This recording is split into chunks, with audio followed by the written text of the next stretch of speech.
नेहरू एक विराट सोच के, मॉडर्न सोच के नेता थे, जिन्होंने उस वक्त के गरीब हिंदुस्तान में और तभी आजाद हुए हिंदुस्तान के अंदर भी भाभा एटॉमिक सेंटर के बारे में सोच लिया, इसरो के बारे में सोच लिया। आप लोग हिंदुत्व, सनातन, पुरातन वहीं अटके। देखिए, हम एक बात कहना चाहते हैं।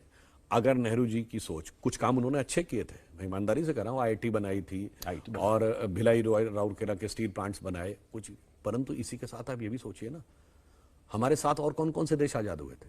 जर्मनी तो तबाह हो गया था डिवाइड होके, जापान परमाणु बम में ध्वस्त हो गया था, इजराइल उसी समय क्रिएट हुआ था, साउथ कोरिया उसी समय क्रिएट हुआ था। कहां वो, कहां हम?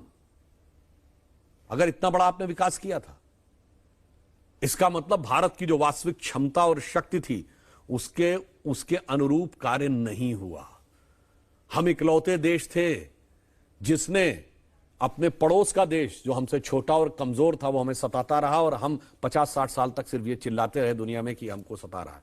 अब मैं एक और बात कहना चाहता हूं, जो उन्होंने डेवलपमेंटल काम किए उसका भी श्रेय अकेले नेहरू जी को देना मेरे विचार से उचित नहीं है। ये दूसरों के प्रति असम्मान है।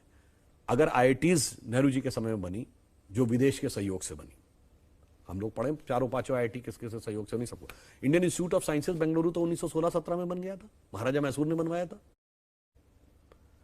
अगर आप देखें तो भारत की पहली हाइड्रो इलेक्ट्रिक पावर की परियोजना भी मैसूर में बन गई थी, शिव समुद्रम परियोजना, जो विश्वेश्वरैया जी ने बनाई थी। आपको अगर पता हो कि यूरोप के बाहर दुनिया का पहला कौन सा शहर था जिसमें स्ट्रीट लाइट आई, तो वो 1902 में, 1892 में लंदन में आई, 1902 में बेंगलुरु में आई, वो भी महाराजा मैसूर ने किया था। अगर आप ये देखें तो दुनिया का पहला आई हॉस्पिटल, वो उस जमाने में बेंगलुरु में बना था, वो भी महाराजा मैसूर ने किया था। और ये ऑटोनॉमस थे, ऐसा नहीं ब्रिटिश गवर्नमेंट के अंडर में नहीं थे। तो बहुत से लोगों ने, अब ये बताइए, स्टील और आयरन की फैक्ट्रीज नेहरू जी ने, उससे पहले तो टाटा बना चुके थे, और ये भारतीय लोग थे जिन्होंने बनाया था।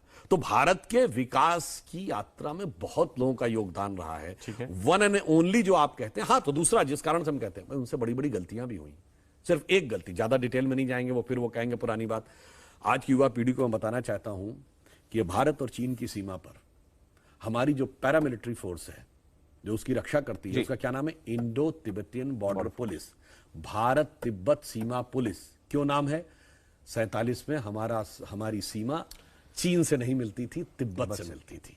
और जब चीन ने तिब्बत पर आधिपत्य कर लिया, तब वो हमारा साथी हुआ। और मैं ये भी बताऊं, 1954 में के.एम. पणिक्कर, जो चीन में राजदूत थे, उन्होंने चीन की सरकार को एक पत्र लिखा है जिसमें उन्होंने कहा कि India accepts the Chinese sovereignty over Tibet.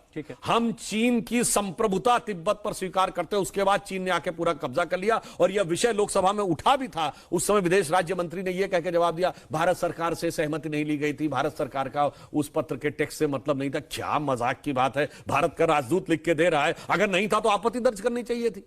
तो जब इतनी बड़ी बड़ी ब्लंडर्स की, और यह भी मैं बात बता दूं, 1952 में जब चीन की सेना तिब्बत में आकर कब्जा किए हुए थी और तिब्बतियों के ऊपर अत्याचार कर रही थी, उसको हमने रसद सप्लाई की है 3,500 टन। और 21 जून या 27 जून की, या मई या जून का, मुझे एग्जैक्ट डेट नहीं याद है, यह प्रेस कॉन्फ्रेंस है जो complete works of Jawaharlal Nehru में लिखा हुआ है। तो इसलिए मैं कहना चाहता हूं, जो भयानक गलतियां थी उसको भी स्वीकार करिए।